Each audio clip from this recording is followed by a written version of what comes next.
ओम नमो भगवते वासुदेवाय।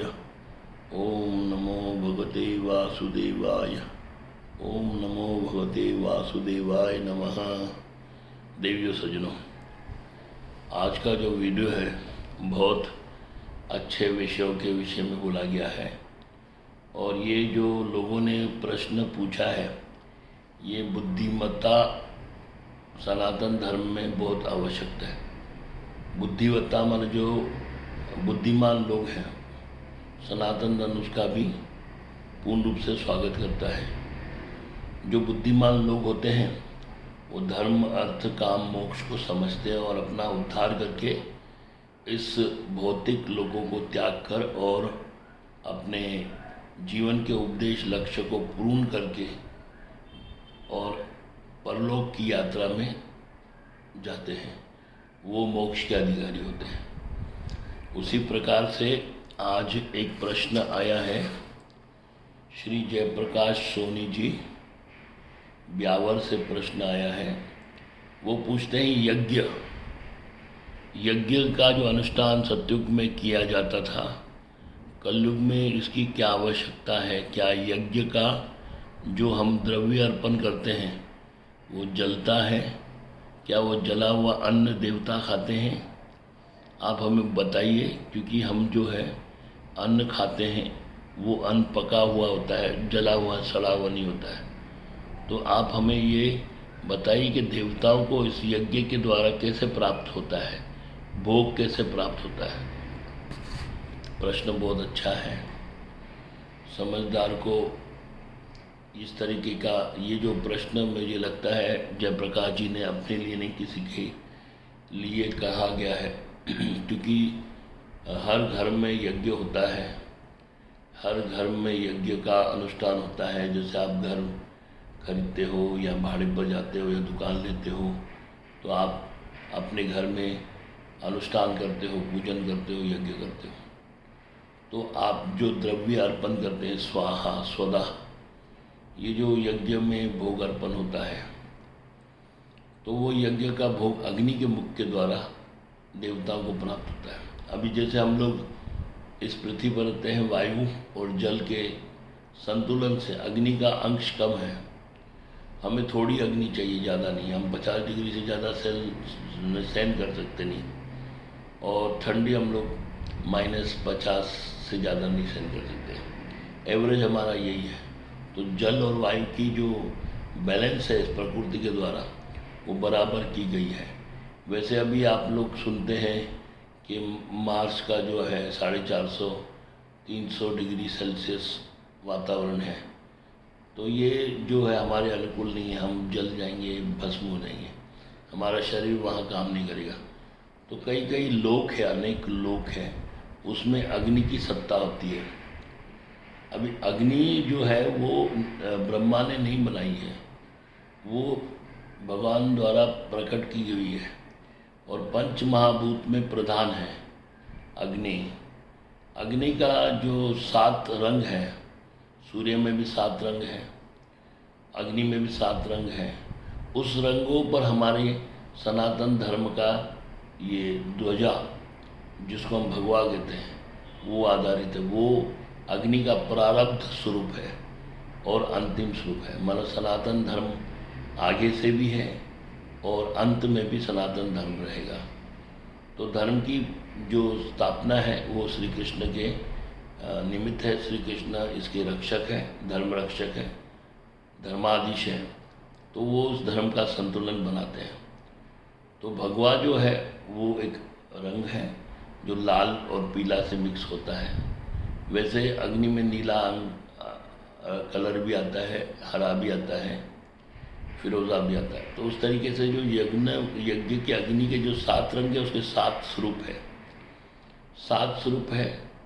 उसमें देवताओं का 2 भाग मनुष्यों का, 2 भाग गंधर्वों का, 1 भाग जो है वो देवताओं को जाता है। उसमें जो कुछ अंश है वो पितरों को जाता है। वो पितरों के यज्ञ अलग होते हैं, वो कर्म कांड में होते हैं। तो उस यज्ञ में जो अग्नि है वो अपने स्वरूप में आके उस भोग को स्वीकार करती है और उस रंग की मतलब उतनी तेज अग्नि होगी, वो उस लोक में प्रवेश करके उन देवी देवताओं को, यक्ष को, मनुष्य को पुष्ट करती है। तो एक अन्न जो है, जो हम लोग खाते हैं, जैसे आपने पूछा है कि हमारा पका हुआ अन्न होता है, और हम पका हुआ अन्न जलाते भी नहीं, गलाते भी नहीं, साड़ते भी नहीं। तो बात ऐसा है भैया कि जब आप भोग यज्ञ का अर्पण करते हो, पंडित जी आपको मंत्र बोल के उसको स्वाहा बुलाते हैं, स्वाहा का अर्पण मंत्र है। तो वो जो यज्ञ का जो रस है, रस जो है वो देवता प्राप्त करते हैं। अग्नि के जलन के द्वारा वो भगवान विराट रूप की जीवा है अग्नि, जिसमें विराट रूप के शरीर में सब देवी देवता विराजमान हैं। ये विराट जगत विराजमान है। विराट जगत मतलब 7 लोक। अभी अग्नि में 7 रंग देखे आपने, तो ये 7 लोक आकाश के हैं। ओम भूर्भुवः स्वः, स्वर्गलोक, सत्यलोक, महरलोक, पितृलोक, तपलोक, गणलोक और मृत्युलोक। फिर उसके बाद 7 लोग नीचे हैं, अतल, वितल, सुतल, रसातल, तलातल, पाताल। ये 7 लोग नीचे हैं। तो ये 14 लोगों का भुवन है। ज्योतिष में भी जो भी है 9, 7 इसका महत्वबोध है। तो 7 के हिसाब से हमारे जो कैलेंडर है वो 27 का है। एक दिन जो है वो 28 फरवरी में आता है, लेकिन एक्चुअल में हम 27.33 मतलब 27 दिन प्लस 27 के 3 घंटे और 33 मिनट में हमारा पूरा एक मास समाप्त होता है। ये कैलेंडर है हम लोग का, 27 दिनों का कैलेंडर एक मास होता है। वैसे हमारे नक्षत्र भी वैसे बंधे हुए हैं, 2.5 हर राशि को 2.5 नक्षत्र दिया गया, तो वो 27 नक्षत्र है। 7 का चलन है, 9 का चलन है ज्योतिष में, और 8 का चलन है अष्टम।